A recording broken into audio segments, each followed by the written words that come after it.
Hello there and welcome back. Today I'm going to be going over Birds of Prey and the fantabulous emancipation of one Harley Quinn.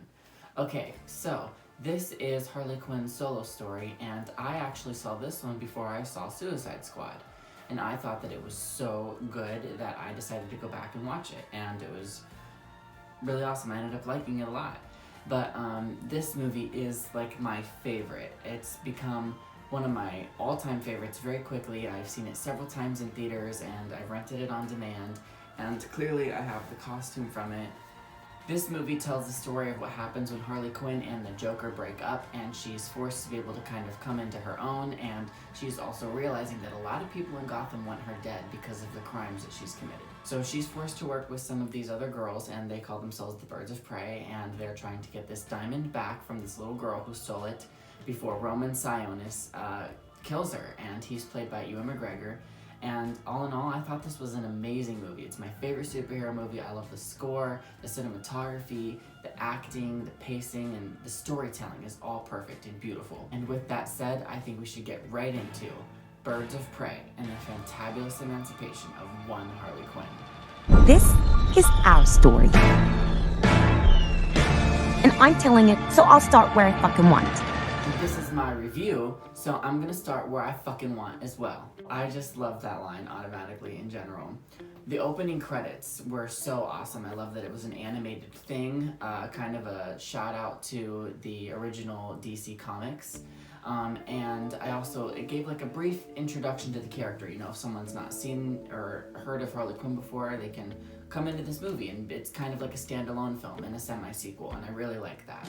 I love whenever it flips over to live action and we start following Margot Robbie as Harley Quinn, and her going through the stages of grief, of breakup, are really, really funny, and it's just, I think, so well made already perfectly. It's such a feel-good movie. To me, at least, I was right into it. It had my interest peaked. I like that she was a roller derby girl, and I also like how they kind of continue to think from Suicide Squad over as to where they'll kind of stop the movie every like once in a while and have like a title card of like who the person is and like what's going on with them, or like the grievance that they have, or what their backstory is. I love that. This movie does not take place chronologically, and I think that that's perfect because it's based off of Harley Quinn's mind, and they jump around a lot. But it's so perfect, it almost feels like it's meant to be that way. I mean, they literally did so well with it. I can't imagine it being any other way. It's fun to connect the dots that way because you get so much of the story and it feels fun and it feels fast, and then she's like, ah, shit, I told this all wrong, and she goes back. And even though she goes back for a long time, by the time it comes around, you're like, oh wow, like it really just feels good in this one. The pacing, the storytelling that they set up in this was perfect. I like that it was kind of, you know, jumbled and still in a way that makes comedic sense. They do it in a way that is also, like I said, true to the mind of Harley Quinn. You know, she's very chaotic and abused and happy and scared and frustrated all of the time. So of course these movies are gonna go through like ups and down changes like she goes through as well. I think one of my favorite scenes in this movie is the beginning, whenever she's drunk and she's got this jacket on and she's like, I have the best idea, and she's over the Joker and all of her friends not taking her seriously, so she takes the semi and she drives it right into the Ace Chemicals factory, and it blows up, and it's beautiful with the explosions and the chemicals and everything. And as that's happening, it's playing one of the best songs from the soundtrack, if you ask me. It's the one that I keep on repeat. I think it's just perfect the way that the music plays into this movie. It's one of the reasons why it's so good, and it's also the reason why the soundtrack is so good. Now we get into meeting the cop, Renee Montoya, and she is really upset about the fact that like she never gets the credit that she deserves, and so she ends up breaking away from the police force by the end of the movie and joining the Birds of Prey. But at the start of the movie, she's a cop, and she's kind of after Harley for many, many things, especially the Ace Chemicals factory blowing up. And when Harley is eating her breakfast sandwich, that is another one of the scenes that I really love. Her voiceovers are so funny and perfect, and Margot Robbie's voice is perfect as well. I love that they dedicated a whole scene to an egg sandwich just because they could, and it's great, like I said, storytelling. I've said that so much already. But I love it. There is not like a boring moment in this movie to me, and I love the tiny things that they do to make the characters feel so real. Also, whenever she loses the sandwich is part of the funniest scenes, and it's heartbreaking too. You feel bad for her because she literally has nothing left except that sandwich, and it does look so good. I'm really glad that they decided to go with an R rating in this movie because they can say things like fuck and shit, and they can curse a lot more, and there's a lot more action that they can put into it. There's this one scene where Harley Quinn breaks somebody's legs backwards. That's actually kind of a thing she does a lot in this movie, is breaking somebody's kneecap backwards, and I am a fan of that, all for it. This movie actually inspired me to go watch the Harley Quinn animated TV series that's about her on the DC Universe app, and I'm super excited for the second season, coming in actually like 2 or 3 days, I think. So we have Harley kidnapped by Roman Sionis, and he wants her dead just because he can, because the Joker's not around to protect her anymore. So he threatens to have her killed. Well, he's actually about to kill her, and she says, I can find the diamond for you, you know, don't trip. And if I haven't said this or mentioned this before, he loses the diamond, this little girl steals it from him, and so they're all after Cassandra Cain, and she's the little pickpocket. And we get Harley down at the police station, busting her way in, and that's one of the greatest parts of this film as well. I mean, this whole movie is amazing, but the cinematography and the way that they chose to light this and do the little smoke bombs and the dust clouds and the glare bombs, and it's just full of action, and the slow-mo shots are perfect, and I love the music that's in the intense background, and it just makes it all so perfect. And then she stops it right in the middle of it, and she's like, if you want to know why we're all going after this Cassandra Cain girl, here's what you need to know. And then that's when she goes back and she explains some things with Black Canary and Renee Montoya, and we don't get into Huntress yet, but it just puts a little bit of more information into the backstory. We come back to the jail cell, and Harley Quinn is one of my favorite characteristics that she does is trying to break into the jail cell, and she can't get the controls open, so she starts angrily bashing it, and it doesn't work, so she just continues to get more angry, and she just breaks it, and then at the end it works, and she says perfect or whatever. And I just love her accent in this and how she talks. And it's also another one of the most badass parts is she goes in there to get the girl, and it starts raining from the sprinklers that have gotten set off. And she starts fighting in slow motion and fast-paced motion, and all of the action that she's doing to beat off all of the prisoners that like kind of want to gang beat her up. And she's like flipping around in circles and like busting them down and like choking them, and it's literally perfect. And it carries on into the evidence room of the police station in Gotham, and the goons are after the little girl because there's a $500,000 hit on her head. And so Harley is trying to run through this room trying to get her when these bad guys are trying to get Harley on top of the other girl, and there's this big fight, and she ends up finding a bat, and that is awesome because anybody who knows Harley knows that she loves bats. She does a good job swinging it around, breaking people with it, busting people with it, and just pretty much being a whole around badass person and badass woman. I love this movie. It's given me a chance to feel like what it would feel like to have having a favorite superhero growing up. And that's just a really awesome experience for me. I love that it's pretty much an all-female cast and an all-female story and a female director. In this day and age, that's not uncommon anymore, but it's still not as common as it should be. And I like that this was executed very perfectly. And this doesn't make it just a woman's movie. It is very much still a DC action movie, and it's pretty much my favorite one that ever exists. So now that they're away from that situation, Harley is driving them away in a car, and she tosses a bomb out the window and explodes the girl, and I just found that super funny. And they end up going back to her apartment, and the little girl's like, holy shit, is that a hyena? And that's another great callback to the original animated series where Harley has the pet hyenas. And I just love everything that goes on in that scene. It feels really fun and friendly and personal, and you feel like they're finally having a dialogue and a connection, and you're really caring about these characters.